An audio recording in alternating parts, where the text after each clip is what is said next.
teacher for today. Okay, Miss Berenguela, kindly lead the prayer. Let's bow our head and let us pray. Glory be to the Father, and to the Son, and to the Holy Spirit, as it was in the beginning, is now, and forever. Amen. Thank you, Miss Berenguela. Before you take your seat, kindly pick up all the pieces of paper under your chairs and arrange your chairs properly. You may take your seat. Okay, Miss Morales, is there any absentee today? None, Mom. Wow, it's nice to hear that. Give yourself a round of applause. Last meeting, I have assigned you to answer the exercise, right? Yes, Mom. Group leaders, collect the assignment of your members, then pass it to me.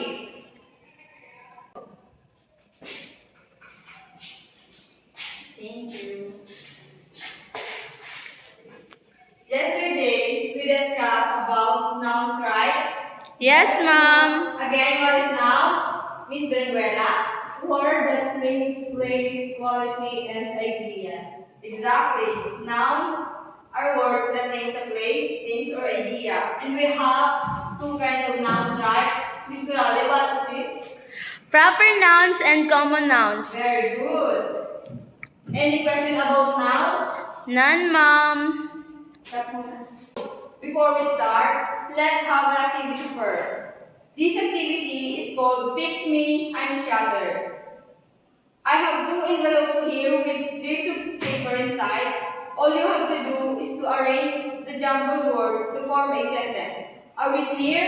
Yes, Mom. Hi class, proceed now to your respective groups. Okay, group 1, where's the group 1? Here's your envelope. Group 2.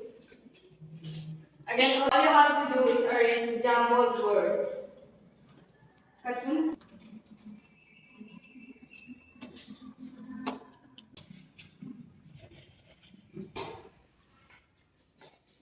Are you done, class? Yes, Mom.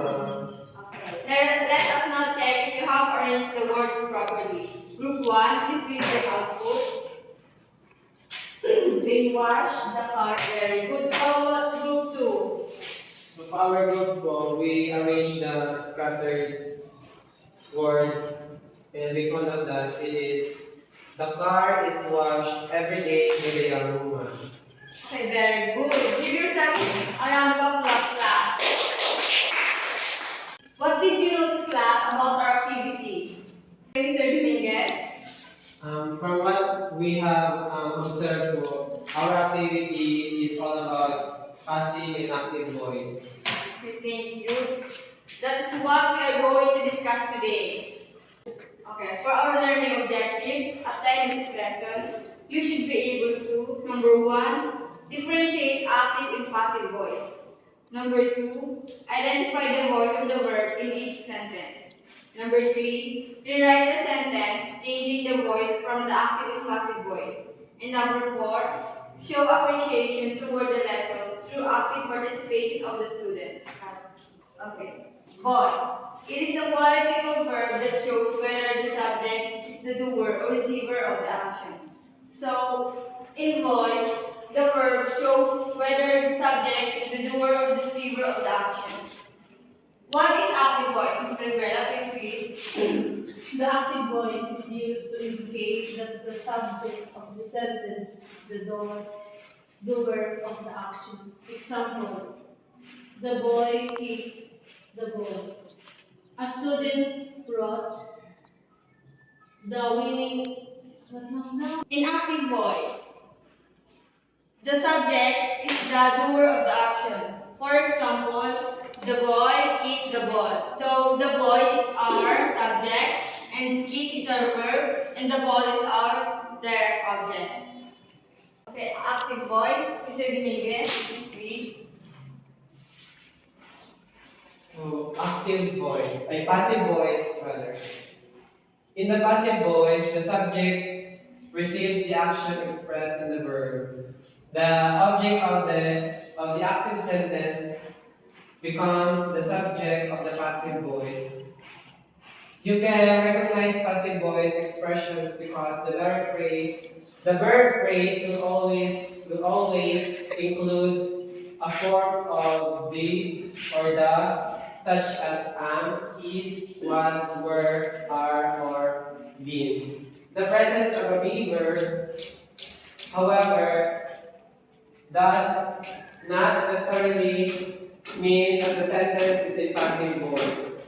Another way to recognize passive voice sentences is that they may include a by the phrase after the verb, the agent or the agent performing the action.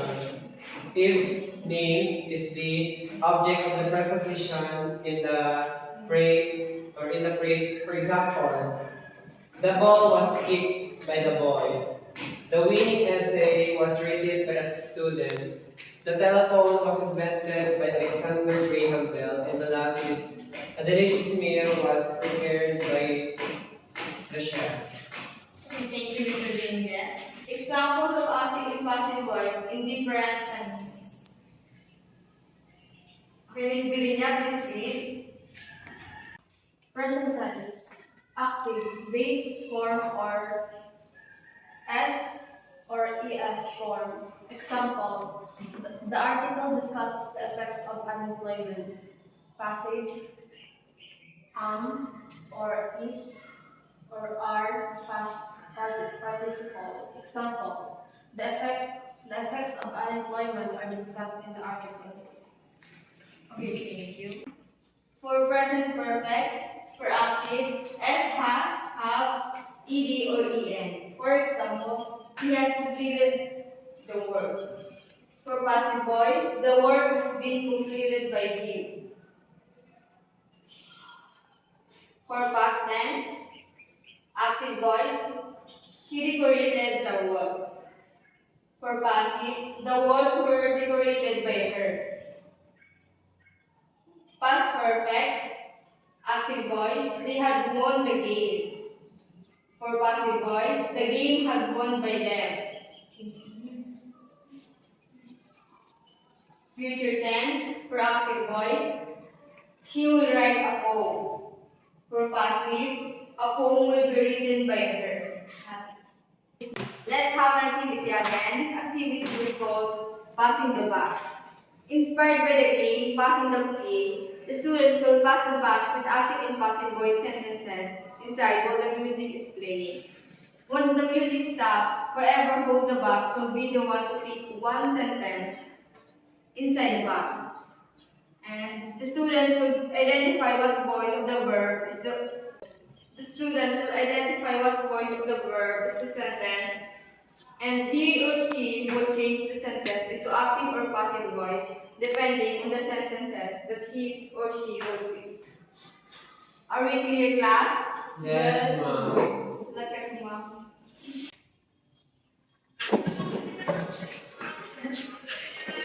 Once you hear the song stop, whoever holds the box will pick one.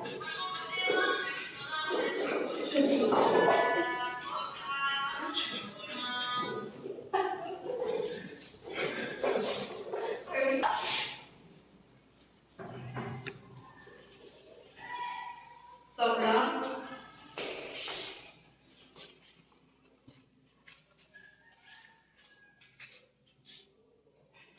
An interesting report was presented by Jean.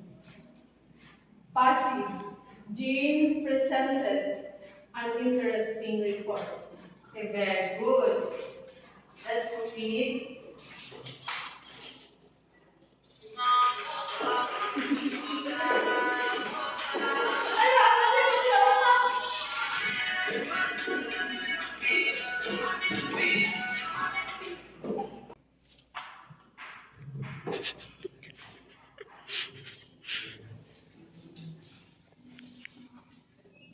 Okay, the sentence that I picked is Jenny posted a letter. So it's a past, it is an active. So the letter was posted by Jenny is the contradict. Very good. Thank you very much.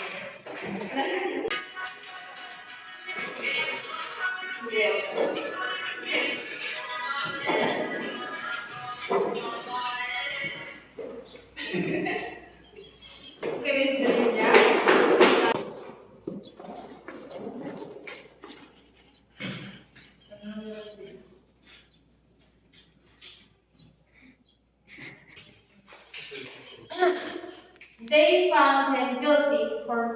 They found him guilty of murder. It's active. He was found guilty of murder. Thank you. Very good. Summarization of our topic. When can you say that a sentence is in active or in passive voice? Anyone, class? Okay, Miss Virginia. A verb that has direct object is in the active voice. If the subject is acted upon, the verb is in the passive voice form. Okay, very good. How will you change the voice from active to passive? In changing a sentence from active to passive form, the direct object becomes the subject or doer in the by phrase form. Very well said. I'm glad that you understand our topic. But get one whole sheet of paper and let's have quiz.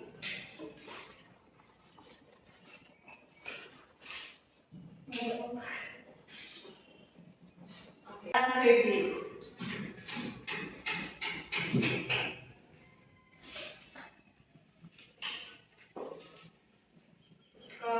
Class, Yes, ma'am. please pass your papers.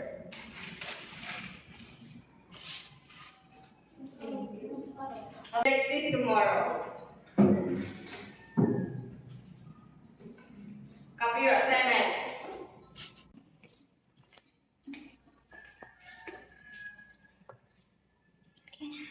Okay, class dismissed. Goodbye and thank you, Miss Sally. Say goodbye, class.